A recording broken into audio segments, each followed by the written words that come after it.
Welcome back to the 504 Core podcast, episode 22. We're rolling along here. Zach, what's been up? Busy week of football, huh? Yeah, coming off a big win for Mississippi State, or against Mississippi State rather, and kind of just carrying into SEC play. It's starting to ramp up a little bit. Arkansas this weekend in Death Valley. It's going to be a really good one. But yeah, things are starting to get interesting. Football teams picking up, kind of getting back on their bullshit. So here we are. Yeah. What were your biggest takeaways from Mississippi State game? Dude, just a complete performance from the offense. It was a balanced attack. It was kind of everything that I was hoping to see. Jayden Daniels obviously pushed the ball down the field vertical, something that we've been wanting to see for a long time. And kind of when you and I were talking about from a predictions perspective earlier this year, or I guess a couple weeks ago, it was really just that this team's going to go as far as Jayden Daniels allows them to go. And you saw that on full display on Saturday at Mississippi State, man. Jayden Daniels pushed the ball down the field. He looked like a freaking, just a unleashed beast. And it was something that I was really, really intrigued to see from him. And, the storyline is going to be obviously the him and Malik Neighbors connection. And clearly that's a big one right there, considering Neighbors end of the day with 13 receptions, 269 yards, 2 touchdowns. Like, yeah, that steals the show. But defensively, man, your front seven kicked ass. That was something special. Mekhi Wingo's putting together an all SEC type year. Mason Smith's getting into a groove. Savion Jones is doing his thing. True freshman Whit Weeks kind of got into the fold, started for Omar Spates. So, I mean, both sides of the ball, it was just a really well-oiled machine, and Mississippi State had no answer. And clearly, they're a new look program, and kind of Zach Arnett's kind of trying to get the wheels turning with that new era of Bulldog football without Mike Leach, and it's going to be a work in progress. And we saw that against LSU clearly, but man, it's hard to not love what you saw from the Tigers in week 3 at Mississippi State. So moving forward, you got Arkansas, and we'll see what happens here. But man, just a beautiful win for Brian Kelly and his program on Saturday. Yeah, I mean, it seems like traditionally LSU doesn't really play that well in the 11 a.m. games. I mean, that kind of dates back a few years. So it was good to see. It kind of seems like they get their ass totally kicked or they give out an ass kicking. It's like one of the two on the 11 a.m. game. So I mean, they're fortunate enough to get that on the good side of things on the 11 a.m. Didn't they do something like didn't they have like an hour drive and then Brian Kelly like stopped over at like a car dealership and pulled them out?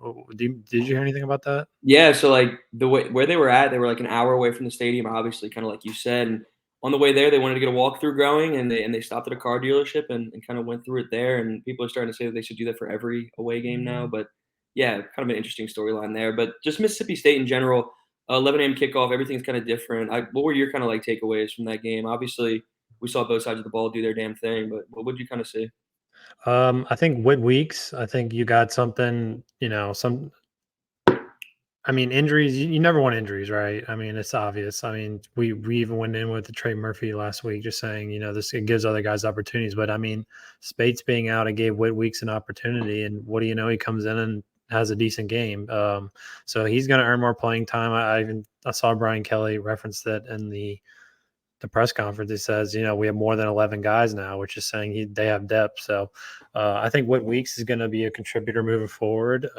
He's a talented freshman. He's even playing over his brother who transferred in from, I think, Virginia last year. So I think that they showed a little bit of linebacker depth. I thought that was good. Kaleb Jackson, my God, he should be arrested for that. That was insane what he did to that DB. Yeah, I mean, Kaleb Jackson looked good from the limited reps he had. Logan Diggs looked good. I mean, just running back, you're fine. But I noticed they rotated in Hurt a little bit as well. I don't know. Have you been impressed with Emory Jones like this year or just as a tackle in general? I mean, that's something I'm kind of worried about on the right side of the line, in my opinion. I'm gonna come back to that. I want to get back. I want to get on what you said about Whit Weeks first. Look, dude, that's a guy who, me and Shay and a couple of the guys were sitting back talking about during fall ball. Just, dude, he can come in and make an impact in so many different ways. He played running back in high school, played both sides of the ball, obviously standout linebacker, but you see that explosive twitchiness from him, and that kind of comes from that, history as a running back. And man, you saw him, I don't know if it was the second, third quarter, what it was, dude, shot the gap untouched and got in the backfield in the blink of an eye. It was probably the most impressive play I saw from him on the entire day. And I mean, Whit is going to be a guy who, dude, I feel like he's going to be a baller, and we kind of got a little bit of a taste of it on Saturday. And going back to what you were saying about Emory Jones, He struggled. I mean, look, I I get feel like he's that. been Like, struggling. It's just an interesting situation going there because you obviously have Will Campbell and Garrett Dellinger on that left side, Charles Turner working the center position, and then that right side's kind of an interesting situation. You're gonna put Zalen's Hurd at right tackle. He's gonna be your guy sooner rather than later. They're kind of just letting him get his feet wet and work from there. Miles Frazier won't be in that starting lineup, in my opinion, for much longer.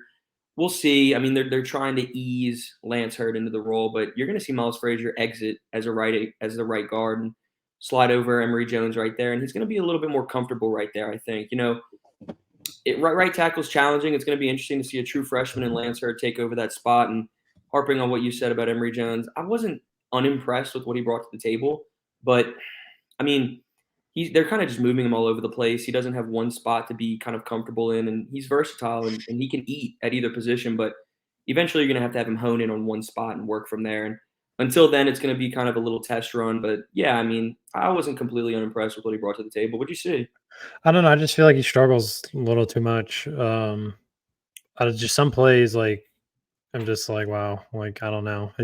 Just like some plays, it looks like he belongs, and other plays, you're just like, he should be playing guard. I think he should be put in the guard spot. But I kind of like what you said. He's like, you got to bring Hurt along. You don't want to just completely throw him in the fire. But yeah, I mean, I noticed they did bring in Hurd last game, and I think that will be the starting like lineup moving forward, or pretty soon. Is Hurd will take over that tackle position and push Emery inside. So I think that's the move on that. No, but I mean, like you said before, Jayden Daniels looked incredible. Malik Neighbors, what do you have, like 180 yards at halftime, something video game numbers. It was just a total ass kicking. The LSU schedule is about to heat up a little bit more. You got Arkansas. I mean, they're pretty big favorites, but they still always play Arkansas relatively close. So, what do you think? What do you think of the game this weekend? Any predictions? I'm excited for it. I mean, from a prediction perspective, like sure, like Arkansas is coming off of a brutal loss to BYU. That's just kind of unacceptable, and that's like as an SEC program that shouldn't happen. And obviously, they're still kind of working through the kinks with their skill position players. You have KJ Jefferson, and then what? So they're working through some things over there. But when I look forward to this game, I want to see a couple of things. I want to see the running back rotation kind of start to get solidified. I want to see Caleb Jackson out Mhm. there more. I mean, dude, what he did. I mean, that play was Jesus Christ. I mean, Yeah. Jesus Christ. I mean, that's a true freshman, and he hasn't been playing football for very long.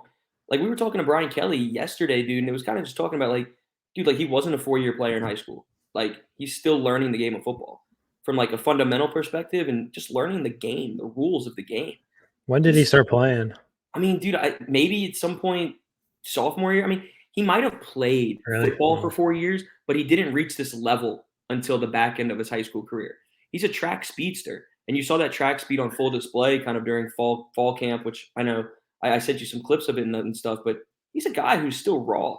So you got to work into the rotation. He's going to get some key snaps. I hope he gets them versus Arkansas. But I'm watching this running back room. I have it circled. I'm watching it heavily. I want to see what they do there, but I mean, man, not even to ramble. I guess prediction wise, LSU should win this game by at least 2 touchdowns, and continue ramping up the game until SEC or while SEC plays its full stride. Yeah, I mean, they're 17.5 point favorites. That's a lot of points. Crazy. Just you know, just they always play Arkansas close. It seems like that's just one of the teams they always play, no matter how good or bad each team is. It always seems closer than that. I'd be surprised if they just completely kick their ass, but I mean, Arkansas is gonna be hungry, like you said. They're coming off an L with BYU, and Death Valley should be rocking. It's really the first like somewhat serious, or it's first SEC game at home, so the crowd will be into it. Um, I don't know if they'll cover, but I do think LSU will win this game. But yeah, like we're saying, Caleb Jackson, like he's a track guy, but he's built like Leonard Fournette. Like the dude is freaking big. When I saw him, like whenever you just watch him, like wow, that's a big running back. So, yeah, very impressive with that. I think, yeah, I think LSU should win. Um, yeah, what else? What else should we hit on LSU wise? You think? I mean, dude, when I'm looking at this team just in general, like I kind of want to just sit here and talk about the linebackers because nobody's talking about him, but he's just played such a pivotal role in the success at the second level. Is Greg Penn the third? I mean, man, he's been not necessarily a Swiss Army knife, but he's been a glue guy for them. And like I said, Brian Kelly harped on it in yesterday's press conference, just saying that he's been the guy who's kept this unit in stride. Obviously, Whit Weeks earned the start, Harold Perkins alongside him when you do a two linebacker set. But when you have a three linebacker set and you throw Greg Penn in there, it's hard to keep him off the field. He's some guy who's just been so productive. He was one of the leading tacklers last season in 2022, and you just kind of look at what he brings to the table right now. And I mean, man, he has all the potential in the world to take that next step this season. And I don't want to say Omar Speights has been a disappointment by any means, the Oregon State transfer, but I mean, just Omar hasn't looked the part so far, and it's a small sample size of 3 games. But Harold Perkins is a budding superstar, if not already a superstar. Whit Weeks is somebody who's just scratching the surface. Greg Penn is a consistent producer. I don't know what you do with Omar Speights. I think he's a loyal guy. He's a leader in the locker room, and you kind of have to keep him, on the field. But I've just been so impressed with that second level from Greg Penn to Whit Weeks to Harold Perkins. It's something that I'm going to be looking at this upcoming week just to see what Brian Kelly and defensive coordinator Matt House do with that rotation.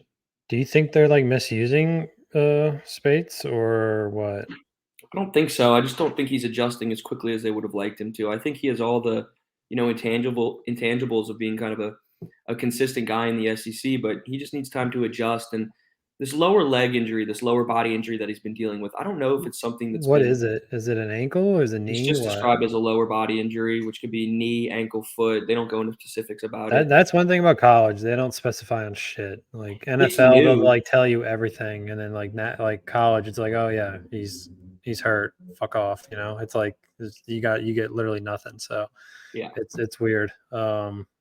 But is he supposed to play this week? I mean, what's the word on the street? He's probable. I would expect Spates to be on the field this week against Arkansas. It's a big game. You need depth on defense, so I'd fully expect him to be back in the rotation. We'll see what they do with the rotation, though. I don't think Whit Week starts again. Don't quote me on that because I'd love to see him play. They'll probably Harold rotate them might in. not They'll love to probably see rotate him. guys just to keep fresh bodies in there. I wouldn't be surprised if they're constantly rotating guys in. Even if Spates plays 60% of snaps and Weeks plays 40%. Yeah, like I said, Greg Penn. It's just good knowing you have depth. And then it just frees up Harold Perkins to put him on the edge. They're finally starting to put him on the edge. So um, yeah, I think they're slowly figuring out. I think Matt House's system is a little more complicated than what people think it is. But yeah, we briefly talked about Savion Jones as well before coming on. You can kind of see he's coming into his own. That dude's a freak. You can see it. I'm kind of surprised they don't play Deshaun Womack more. Has he been playing that much? I haven't really seen him. He's been doing some special team stuff. I mean, when I'm looking at, first of all, let's talk about Savion Jones. I mean, dude, Jesus Christ, he put on 30 pounds this offseason. He looks like a freak. We got to talk to him today, and I was sitting right next to him, and I I felt just puny to sit next to him, dude. He's a freak of nature. He's a monster. He's starting to really put it together. Physically, he's one thing, but putting it together on the field is another. And he's really starting to hit that next gear. I think he has a lot of upside. I'm really excited for Savion Jones and getting back on what you said about Deshaun Womack. I mean, a defensive line room is just really loaded. And Womack was somebody who was supposed to come in and make an immediate impact, and he's making an impact on special teams. He had that really big play against Grambling where he just absolutely pancaked the guy, and it was impressive. And Brian Kelly detailed just how much he's coming along, but it's going to take some time, especially with Matt House's kind of not necessarily complex but different defense. He throws a lot of sets in there, so for a freshman on the edge, it's going to take some time to adjust. But he worked as an edge rusher, he worked as a jack linebacker. He's a versatile type of guy, so it's just a matter of time until he hits his stride for this team. Well, he runs like a 4-2. Uh, he runs like a 4-2-5. It's kind of weird. And then he'll run like a 4-3. I mean, it's a little. I don't know too many like college football defenses that run what he runs. So I think it's a little. I don't know. Just like when I was watching Harold Perkins, he just seemed out of sorts, and then Spade seems out of sorts sometimes. So sometimes it's just like good to have those guys knowing where they're going. I think that's where like Whit Weeks, he's intelligent, he's always in the right spot. So I think that plays a big role in it. I think Brian Kelly always talks about just intelligence and being in the right places. So I don't know. I think it's just a little bit non-traditional than what a typical college football defense is. But yeah, no, I mean they've been good. The defense has been good. Yeah, what's your score prediction for this upcoming week, and then we'll go to the Saints. Probably say LSU 38, Arkansas 24, something like that. Damn. Probably, I say you win by 2 scores. It's gonna be the type of thing where they come out the gate slow. It's an SEC game at home. There's gonna be a lot of energy, jitters, stuff like that. Um, but I think LSU wins handily, 38-24. You limit KJ Jefferson. Don't let him lower his shoulder when he's running the football. And he has weapons on the outside, but he hasn't really been utilizing to the best of their ability. So I say LSU 38-24. Yeah, I'll say 35-28. I think it'll be a closer game. I'm just gonna go off history. These teams have always played each other close. That's what I'm gonna roll with. So I mean, hell, even last year was a close game. The game before that, the I was at that game and they kicked a field goal like last second. So it's just I feel like it's just always close, no matter how good or bad. But yeah, that's my prediction. Speaking of good defenses, did you watch Saints game last night? I'm assuming. I did, man. I watched a little bit of it. I was kind of doing some birthday stuff yesterday, but I checked out most of the game. And hey, they're hitting their stride. Derek Carr's been a work in progress. But if we're gonna sit here and just solely talk about the defense, I mean, there's much to like over there. But that's you and Corey's thing, man. Y'all are Saints fanatics. I'm trying to. I've been so swamped with LSU stuff lately that I haven't gotten the chance to kind of dive into the roster, watch full games yet. But look, man, a win's a win. 2-0 is 2-0. So I'll take it, man. Yeah, I mean, you don't apologize for winning in the NFL, no matter how pretty or ugly it is. So, they got it done. We probably won't remember. I mean, it'll probably always be in the back of people's Saints fans' minds, how they look. Just, you kind of linger with your mindset every week as a fan. But yeah, I mean, the defense has been, so impressive. Dennis Allen, defensively, it's just he's just a classic coach. Like he doesn't worry about the offensive at all, and it's like fairly obvious at this point. I mean, the defense has allowed 20 or less points for 10 straight games, and Yeah. that's almost impossible to do in this day and age in the NFL, considering it's tailor made for teams to score. I mean, Dennis Allen's really impressive in that front, but like it's just some things are concerning with him. I feel like he just puts no thought into the offense. He turns it over to P. Carmichael, and P. Carmichael has been C plus, C minus at best Yeah. this year. He he's just not aggressive at all. I don't know. It's just worrisome with Well, that. kinda just, Like, like, sticking on the defense as a whole, who's been your standouts? Who have you liked? Who haven't you I mean, liked? Demario Which Davis enjoyed? is just an absolute stud. Probably top five, one of the more underrated players in the all league. Like, no one really talks about him, and yet consistent every week. Cam Jordan's always a staple.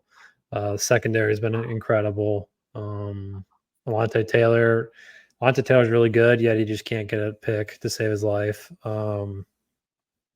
Linebackers are good. Have been like Warner's been good as well. I mean, they've just been solid. And then I said this before the year, they're not going to have a 10 sack guy from the D line unless it's Cam Jordan, and like it's kind of proven to be true. Like Saunders had a good game last night. Granderson had a good game. Like I don't think these guys are going to get 10 sacks, but could they get 6 to 8 sacks? Yeah, absolutely. So, Dude, talking um, about Granderson, what the heck? Dude, he's gonna get paid. yeah, he'll probably get paid. It'll probably be another player who leaves and gets I was about paid, to and say, maybe you think we don't get him because he's gonna ask for such a big payday?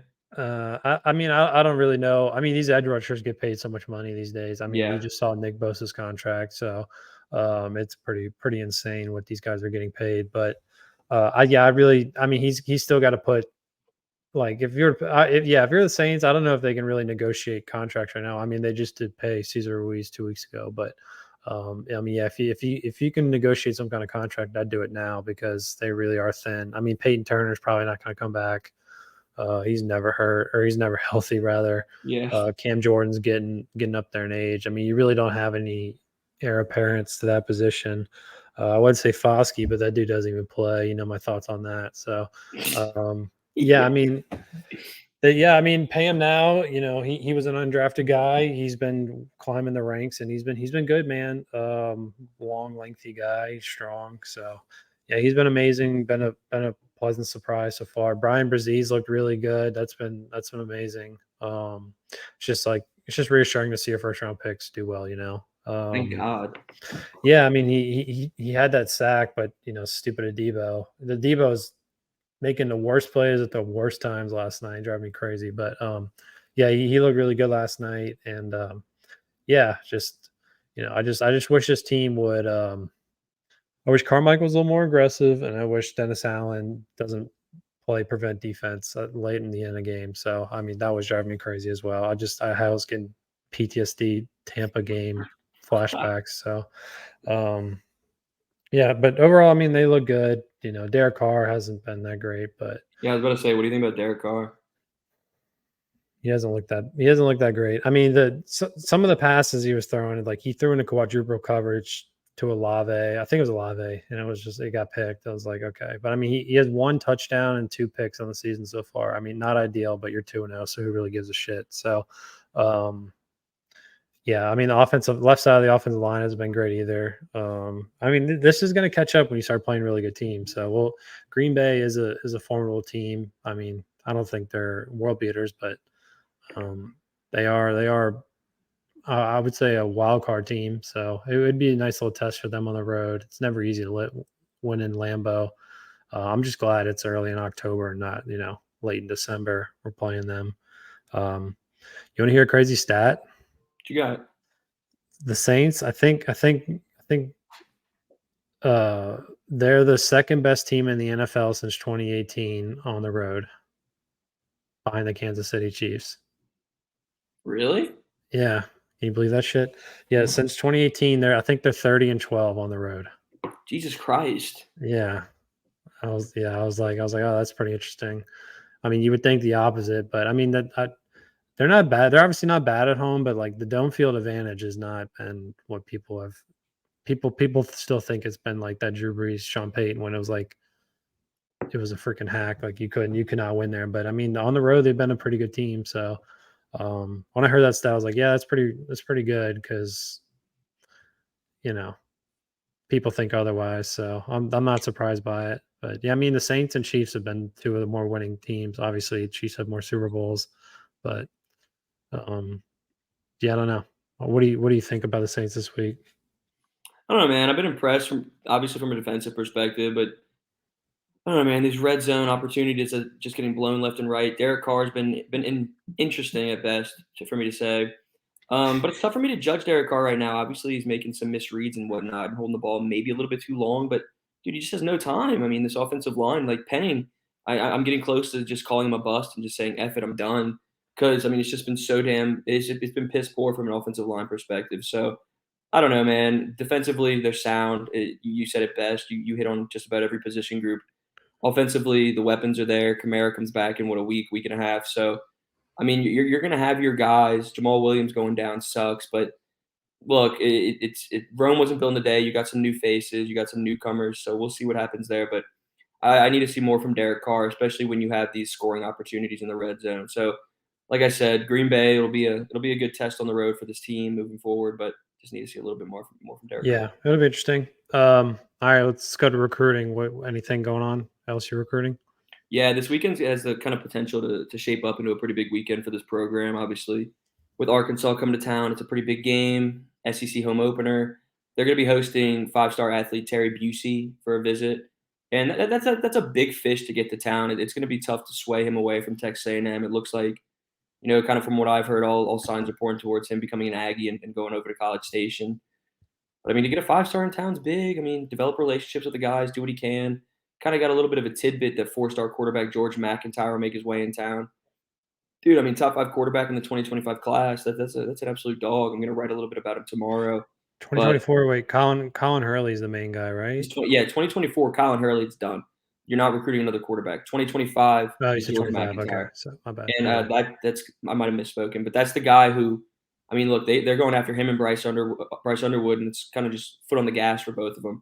Obviously, Bryce Underwood's kind of taking his visit to Colorado and Michigan, the hometown team over there. So it's kind of a final three of LSU, Colorado, and Michigan, or LSU, Michigan, and Colorado. But look, dude, George McIntyre is one of these big fish in the 2025 class that Brian Kelly has his foot on the damn gas for. So hopefully you can get him in town this weekend, see what you can do there. Basketball is going to have some guys in town from what I've heard. I'm going to get a visitors list in the next couple of days, and that's going to be something to monitor, man. Matt McMahon's putting his, like I said, foot on the gas as well. I sat down Dude, and he's got to. I mean, look, man, I talked to him for about 75 minutes last Thursday. We sat in his office and talked one-on-one for quite some time, and I'm impressed. I think he was gifted a really challenging situation after the Will Wade saga ended, and you had limited resources, you had limited things you could work with, allegations over your head, recruits kind of just saying, "Well, I don't know what I'm getting myself into as well." And now that that's kind of behind him, he's going crazy on the recruiting trail. He told me that today he was going to be in Atlanta. He was at the Overtime Elite Pro Day, checking out a couple of guys, and man, he's going crazy on the recruiting trail. He did in-home visits last week in North Carolina, Texas, went up the entire East Coast. I mean, recruiting wise, when it comes to men's basketball, McMahon's kind of changing the game right now, and this weekend you'll have a couple of guys on campus that I'll know more about tomorrow, Thursday ish. It's going to be a big time for them. And then women's basketball doing the same, getting some players in town, but kind of just sticking to football. George McIntyre and Terry Busey are the big fish. But like I said, man, football season, the fall is where every sport is taking advantage of that scene in Death Valley. It's a you roll out the red carpet and you get the recruits to town. It's just such a sell when you have a sold out Tiger Stadium. When recruits come to town, it's hard to not show it to them. So we'll see, man. But pretty big weekend here. Where's Busey from? Pretty sure he's from kind of like that northeast Texas area. Oh, okay. Yeah, I mean, I never fault the kid for staying in his home state, but I mean, Yeah. I'd be pretty wary on committing to A&M at this point, unless you just have like a massive NIL thing. He's been trending in their direction for quite some time. Like he's a freak, and LSU's kind of trying to. They lock down the state of Louisiana for the most part, so they're trying to go nationally and try to get some other guys. Even if Texas, is right there, the neighboring state, but every sport's trying to move around and go do what they can. Something that I kind of forgot to hit on was, dude, Matt McMahon and them hosted the number one player in Arkansas this weekend. Honor Boateng came to town, a tough name, but he was in town What for a little position? stay, and it's really going to be between Arkansas, LSU, and Missouri. With I heard Missouri's kind of taking the lead on his recruitment, but high 4-star, borderline 5-star guy. To even just get him in town for a visit is tremendous. So What position? he's small. He's kind of a combo forward, combo guard.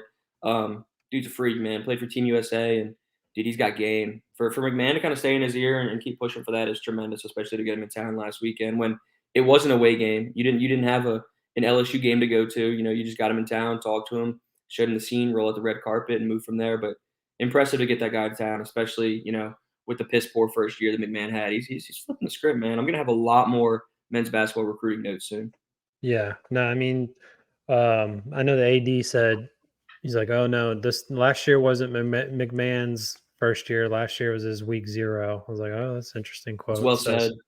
yeah. So I mean, he did inherit a shit sandwich on that. So, yeah, I mean, I hopefully could turn it around. No one.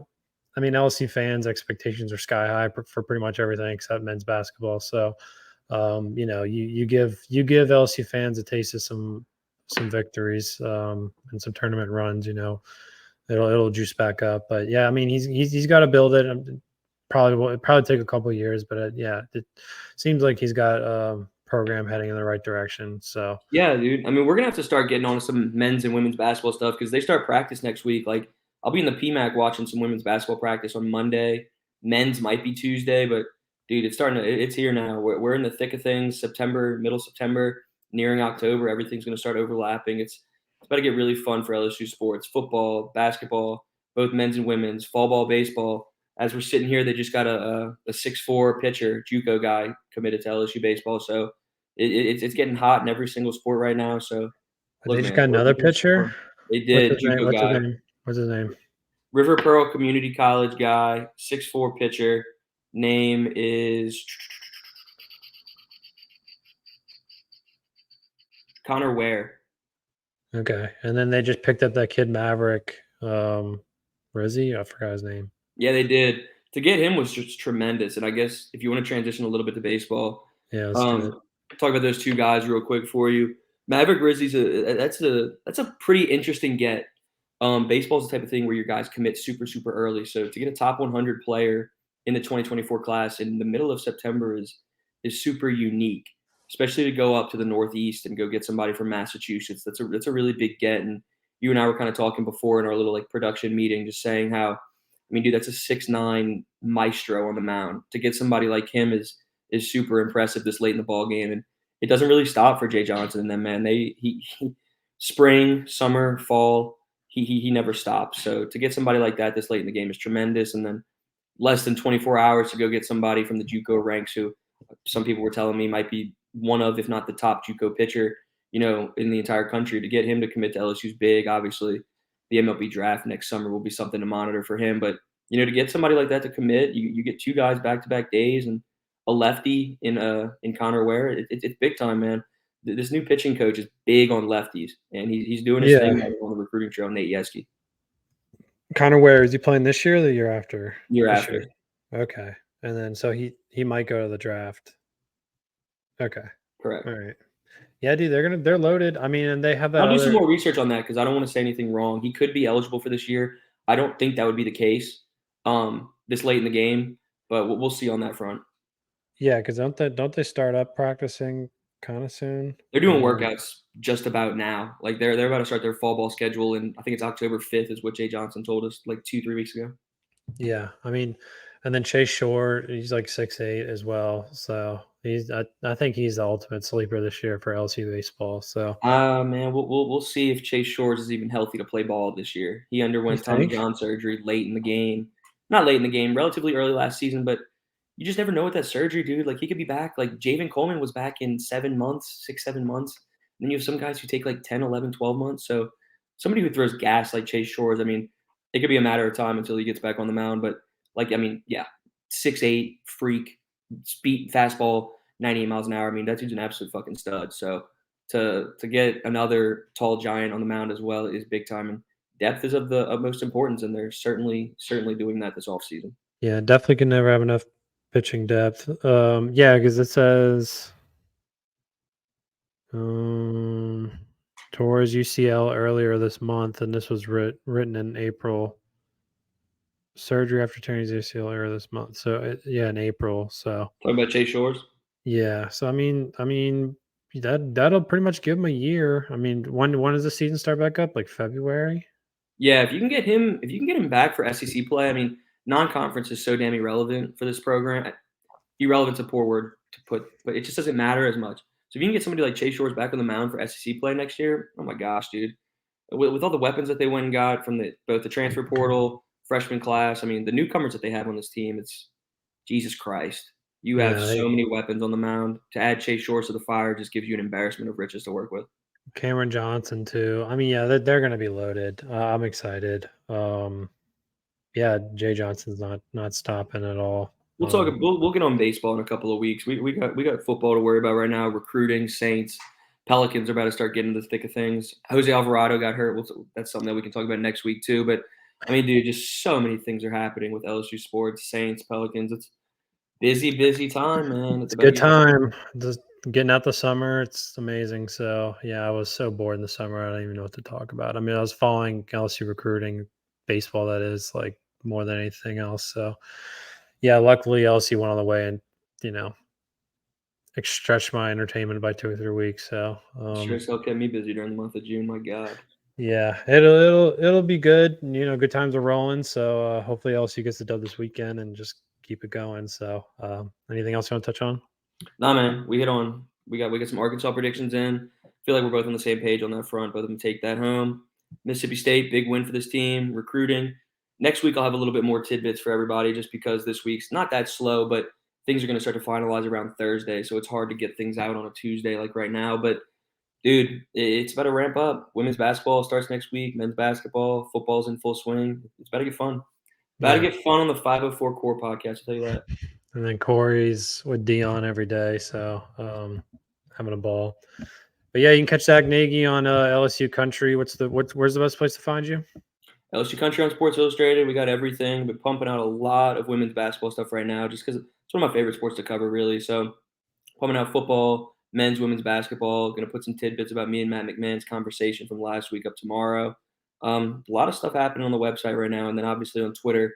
My handle's right here, ZNaggy20. So busy time, man. Busy time. I've said it time and time again. So just watch. Website's going to be booming with a bunch of content. Yeah, and then follow us on Twitter and Instagram. And yeah, I'm always posting stupid ass memes. So if you want to just fun meme, just it's there. So all right, well, we appreciate you guys tuning in, and yeah, have a great rest of the week.